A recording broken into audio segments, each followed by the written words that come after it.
प्रभु तेरी वाणी जीवन की रोटी, नैनों की ज्योति अंधेरा मिटाती।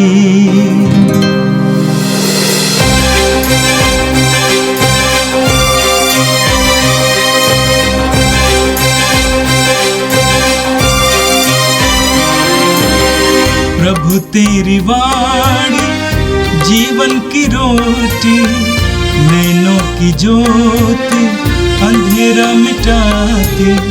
प्रभु तेरी वाणी जीवन की रोटी, नैनों की ज्योति अंधेरा मिटाती। वाणी वाणी वाणी वाणी वाणी पवित्र है, शाश्वत है, जीवन का मन्ना है। 22 अप्रैल मंगलवार। पहला पाठ प्रेरित चरित्र अध्याय 2 वचन 36 से 41। आप लोग पश्चाताप करें। आप लोगों में से प्रत्येक यीशु के नाम पर बपतिस्मा ग्रहण करें। पेंतकोस के दिन पेत्रुस ने यहूदियों से यह कहा, इज़राइल का सारा घराना यह निश्चित रूप से जान ले कि जिन्हें आप लोगों ने क्रूस पर चढ़ाया है, ईश्वर ने उन्हीं यीशु को प्रभु भी बना दिया और मसीह भी। यह सुनकर वे मर्माहत हो गए और उन्होंने पेत्रुस तथा अन्य प्रेरितों से कहा, भाइयों, हमें क्या करना चाहिए? पेत्रुस ने उन्हें यह उत्तर दिया, आप लोग पश्चाताप करें। आप लोगों में से प्रत्येक अपने अपने पापों की क्षमा के लिए यीशु के नाम पर बपतिस्मा ग्रहण करें।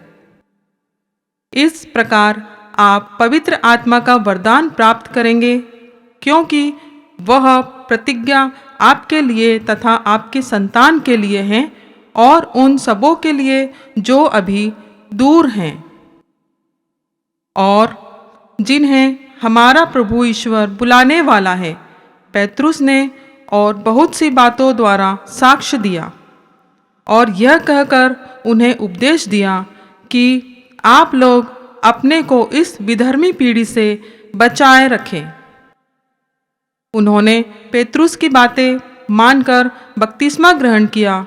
उस दिन लगभग 3000 लोग शिष्यों में सम्मिलित हो गए।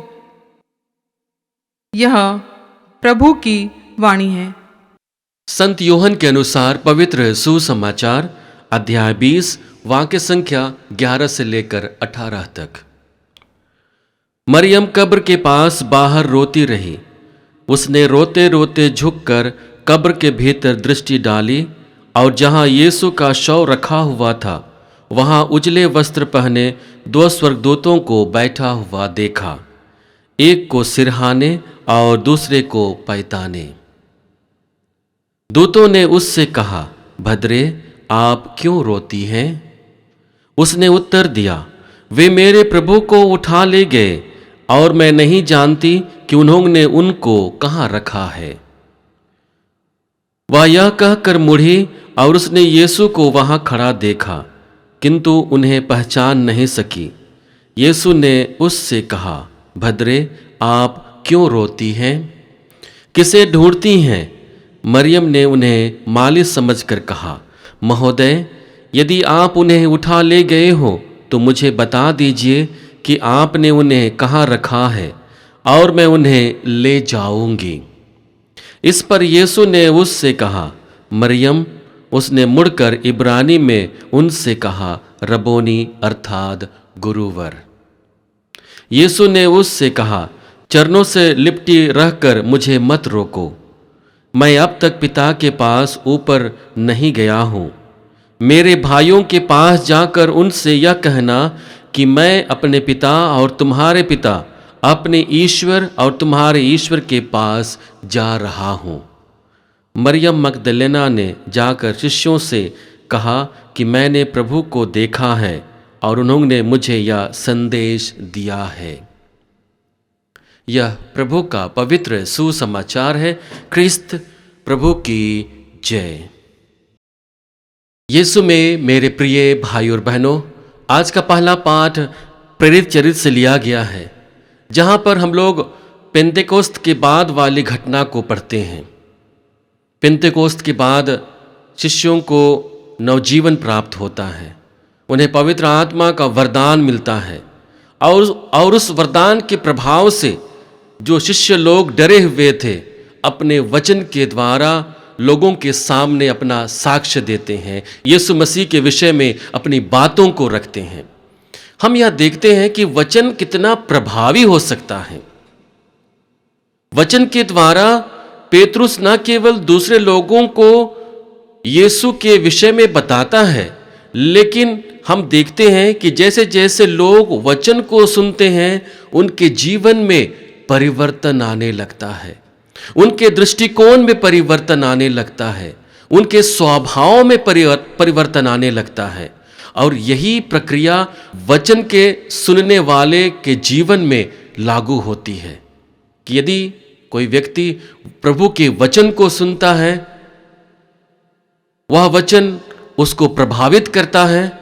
ना केवल उसे प्रभावित करता है, बल्कि उसके जीवन में परिवर्तन की एक दशा को बनाए रखता है, और वह दशा लगातार उसे परिवर्तन की ओर आगे आने के लिए अभिमुख करती है। हम वचन में पढ़ते हैं, पेंतेकोस्त के दिन पेतरुस ने यहूदियों से कहा, इस्राएल का सारा घराना यह निश्चित रूप से जान ले कि जिन्हें आप लोगों ने क्रूस पर चढ़ाया है, ईश्वर ने उन्हीं यीशु को प्रभु भी बना दिया है और मसीह भी।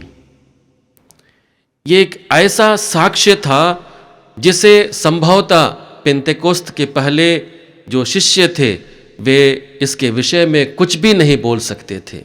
यह वही पेतरुस है जो यीशु को 3 बार लगातार अस्वीकार करता है, लेकिन आज देखते हैं कि कैसे वह निडर होकर, साहस के साथ, धैर्य के साथ वह लोगों को चुनौती देता है और सोचने के लिए मजबूर करता है।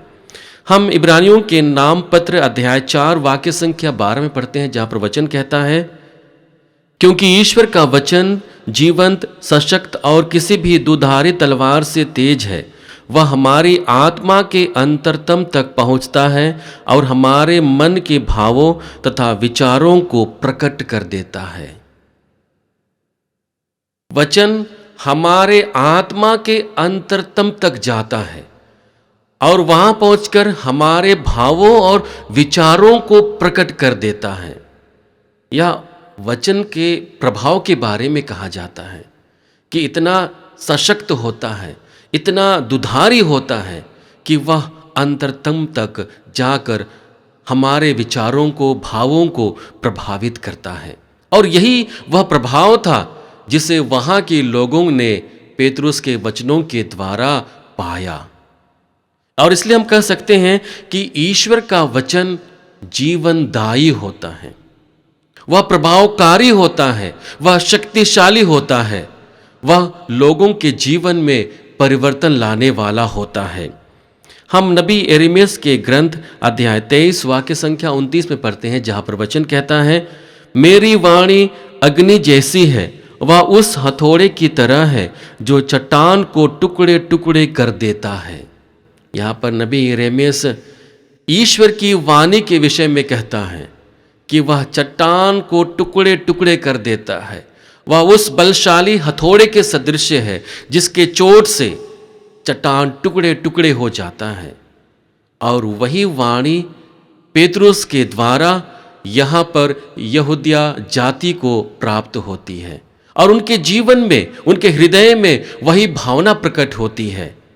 उनका कठोर दिल अब टूटने लगता है, उनका घृणा वाला दिल अब अलग होने लगता है, अब उसमें गलानी आती है, उसमें पाप के प्रति प्रायश्चित आती है और अपने आप को ईसा से जोड़ने के लिए आगे लाने का प्रयत्न करती है। यह कथन हमें यह समझाने की कोशिश करता है कि यदि हम खुले विचार से, खुले हृदय से यदि प्रभु के वचनों को अपने जीवन में घर करने देते हैं तो वह हमारे जीवन में परिवर्तन लाता है, हमारे सोच में परिवर्तन लाता है, हमारे दृष्टिकोण में परिवर्तन लाता है। और उसी को आज के हम पहले पाठ में पढ़ते हैं।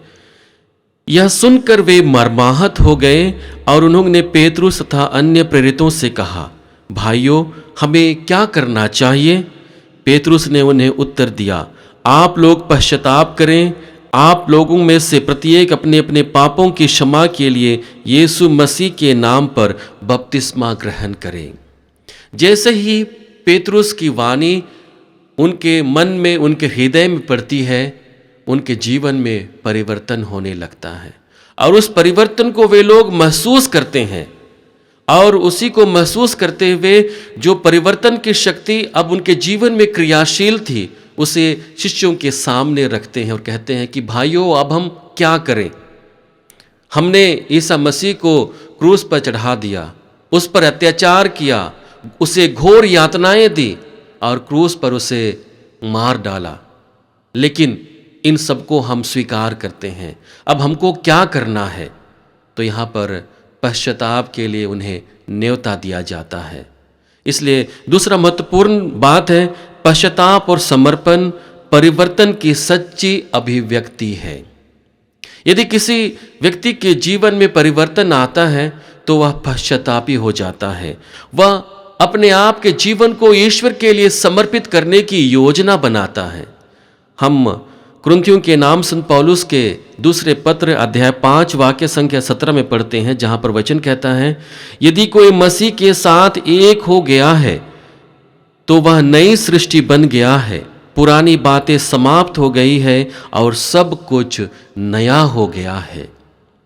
मसीह के साथ जुड़ने से, उनका नाम सुनने से, उनकी वाणी को अपने हृदय में लेकर आने से हमारा पुराना स्वभाव खत्म हो जाता है।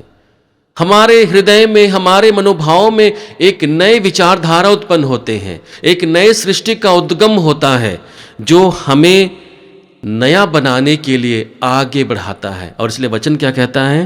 पुरानी बातें समाप्त हो गई हैं और सब कुछ नया हो गया है। हमारा विश्वास नया हो गया है, हमारा दृष्टिकोण नया हो गया है, हमारा स्वभाव, मनोभाव नया हो गया है। हम याकूब के पत्र अध्याय 1 वाक्य संख्या 22 में पढ़ते हैं, जहां पर वचन कहता है, वचन के श्रोता ही नहीं बल्कि उसके पालन करता भी बने। संत याकूब स्पष्ट शब्दों में कहना चाहते हैं कि वचन के आप केवल सुनने वाले ना रहें, बल्कि वचन को कर्म में बदलने वाले इंसान बने। और इसलिए याकूब क्या कहते हैं? वचन के श्रोता ही नहीं बल्कि उसके पालन करता भी बने। जो वचन हमें कहता है उसी की भांति अपने जीवन को यहाँ ढालने की बात कही जाती है। और वही बात को हम लोग आज के पहले पाठ में देखते हैं कि कैसे वचन को सुनने के बाद लोग न केवल उसके श्रोता ही बनते हैं बल्कि उसके पालनकर्ता भी बनते हैं। और पालनकर्ता बनने के लिए वे यीशु के शिष्यों से पूछते हैं कि अब हमें क्या करना है। और शिष्य उन्हें बपतिस्मा के लिए तैयार करते हैं, उन्हें आगे बढ़ाते हैं। और वचन के अंत में हम पढ़ते हैं, उस दिन लगभग 3000 लोग शिष्यों में सम्मिलित हो गए। ये ईश्वर के वचन का प्रभाव है। आज के सुसमाचार में हम लोग देखते हैं कि प्रभु यीशु सबसे पहले मरियम मगदलेना को दर्शन देते हैं। हमारे सामने एक सवाल होता है कि यीशु के शिष्य थे जिसे उन्होंने नाम लेकर पुकारा, उन्हें अपने शिष्यों की संगति प्रदान की, लेकिन सबसे पहले एक ऐसी व्यक्ति को वो दर्शन देते हैं। ऐसा क्यों है? यहाँ पर हमें प्रेम को समझने का एक अवसर मिलता है। जो प्रेम करता है वही ईश्वर को पहचानता है। हम नबी यिर्मयाह के ग्रंथ अध्याय 29 वाक्य संख्या 13 में पढ़ते हैं, जहां पर वचन कहता है, यदि तुम मुझे संपूर्ण हृदय से ढूंढोगे तो मैं तुम्हें मिल जाऊंगा। यह प्रभु की वाणी है और मैं तुम्हारा भाग्य पलट दूंगा। दो बातों को यहां नबी यिर्मयाह रखने की कोशिश करता है। पहली बात है, यदि तुम मुझे संपूर्ण हृदय से ढूंढोगे तो मैं तुम्हें मिल जाऊंगा। लगभग मरियम अपने जीवन में प्रभु को ढूंढती है, उससे वह बातचीत करना चाहती है। उनके जीवन में यीशु के द्वारा जो मिला है उस खुशी को वह फिर से प्रकट करना चाहती है, और इसलिए वह सबसे पहले सवेरे वह प्रभु के कब्र के पास जाती है प्रभु को देखने के लिए, और यही वह क्षण बनता है जहां पर प्रभु उसे दर्शन देता है। वह प्रेम से परिपूर्ण हो जाती है। और दूसरे वाक्यांश में हम पढ़ते हैं जहां पर नबी यिर्मयाह कहते हैं, यह प्रभु की वाणी है और मैं तुम्हारा भाग्य पलट दूंगा। और यही बात यहां पर यीशु करते हैं। मरियम अपने अकथनीय प्रेम को प्रभु के लिए प्रकट करती है और उसका प्रेम को वह स्वीकार करता है, उसे दर्शन देते हुए, और उसे बदलता है, उसके स्वभाव को, मनोभाव को, और उसे एक शिष्य के रूप में स्वीकार करता है। और वह मरियम मगदलेना को एक कार्य सौंपता है अपने बातों को अपने शिष्यों के सामने रखने के लिए, और कहता है, मेरे भाइयों के पास जाकर उनसे यह कहना कि मैं अपने पिता और तुम्हारे पिता, अपने ईश्वर तुम्हारे ईश्वर के पास जा रहा हूं। इस कथन के साथ यीशु ने मरियम मगदलेना के भाग्य को पलट दिया।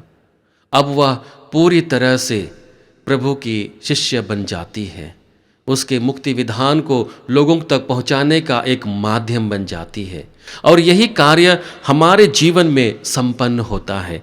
हम संत मत्ती रचित सुसमाचार अध्याय 5 वाक्य संख्या 8 में पढ़ते हैं, जहां पर वचन कहता है, धन्य है वे जिनका हृदय निर्मल है, वे ईश्वर के दर्शन करेंगे। हृदय की निर्मलता हमारे प्रेम को प्रकट करती है जो यीशु के लिए है, ईश्वर के लिए है। और उसी निर्मल हृदय में जब हम अपने जीवन को यापन करते हैं तो ईश्वर के दर्शन मिलते हैं, जैसे मरियम मगदलेना को प्राप्त हुआ। प्रेम हृदय की शुद्धता को प्रकट करती है, और वही शुद्धता हमारे जीवन में लागू होना चाहिए। आइए, जब हम इन वचनों पर मनन चिंतन कर रहे हैं, हम प्रभु से प्रार्थना करें कि हम प्रभु के वचन को अपने जीवन में स्वीकार करें, और उसे न केवल स्वीकार करें बल्कि जो परिवर्तन की दिशा हमारे जीवन में प्रकट होती है उसके प्रति हम ईमानदार रहें, और ईमानदारी का जीवन जीते हुए अपने संपूर्ण प्रेम को हम प्रभु में प्रकट कर सकें। हे सर्वशक्तिमान पिता परमेश्वर, धन्यवाद पिता तेरे पुत्र हमारे प्रभु यीशु ख्रिस्त के लिए, जिन्होंने अपने क्रूस मरण और पुनरुत्थान के द्वारा हमें तुझसे जुड़ने का एक अवसर दिया है। हमारे हृदयों में जो प्रेम की अग्नि यीशु ख्रिस्त ने सुलगाई है वह कभी ना बुझे। जब भी हम संकट में हो, विपत्ति में हो, यह प्रेम और अधिक प्रज्वलित हो सके, ताकि हम अपनी चुनौतियों का सामना करते हुए प्रेम से ओतप्रोत होकर अपने आप के संपूर्ण जीवन को तेरे लिए समर्पित कर सकें। हम यह प्रार्थना करते हैं हमारे प्रभु ख्रिस्त के द्वारा, आमीन। प्रभु तेरी वाणी जीवन की रोटी, नैनों की ज्योति अंधेरा मिटाती। वाणी वाणी वाणी वाणी वाणी पवित्र है, शाश्वत है जी